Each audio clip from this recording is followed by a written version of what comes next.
Saya berikan contoh dulu. Di bawah Undang-Undang Malaysia, saya katakan DPO ini tidak wajib. Belum ada. Okey? Tetapi akan dimasukkan, seperti mana yang saya katakan dalam pindaan pada bulan Oktober. Saya membantu Telekom Malaysia, macam Telkomsel lah di Indonesia.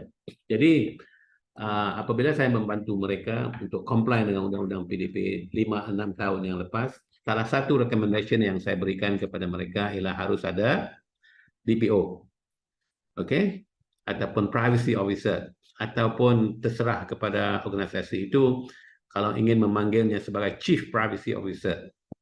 Kerana Undang-Undang Malaysia tidak ada lagi. Kalau nanti DPO disebut DPO, mereka harus menyebutnya DPO.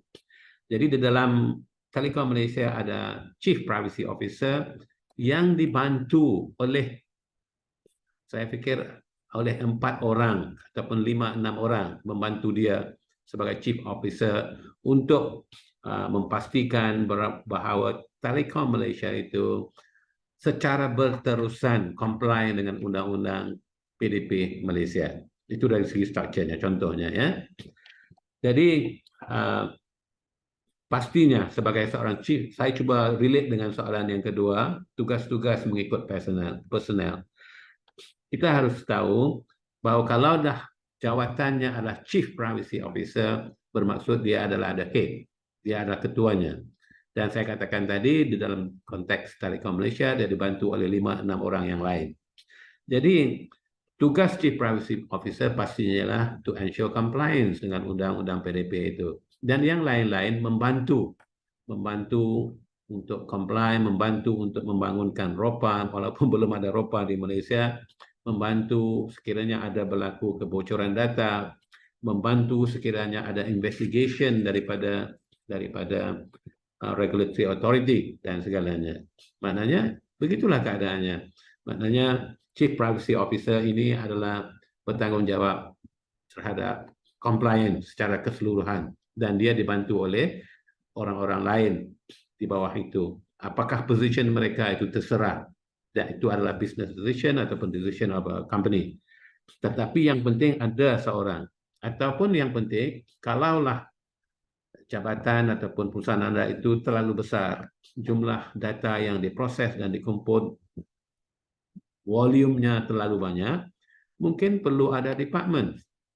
Ada departments yang diketuai oleh DPO ataupun gelaran yang lain, Chief Privacy Officer, dan dibantu oleh DPO. Jawatan-jawatan yang lain boleh diwujudkan, tetapi yang mandatory adalah DPO itu. Dan the destination mesti DPO atau jabatan.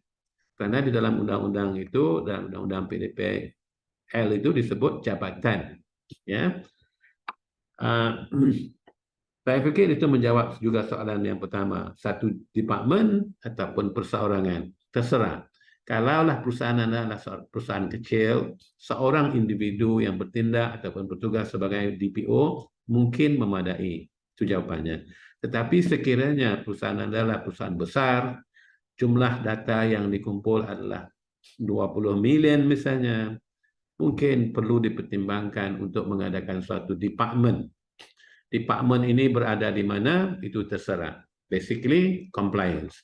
Mungkin berada di governance, mungkin berada di risk, ataupun mungkin berada di compliance department. Yang penting ada, dan yang penting bisa comply dengan undang-undang ini secara persistent. Karena kita harus ingat, ini bukan one-off ya.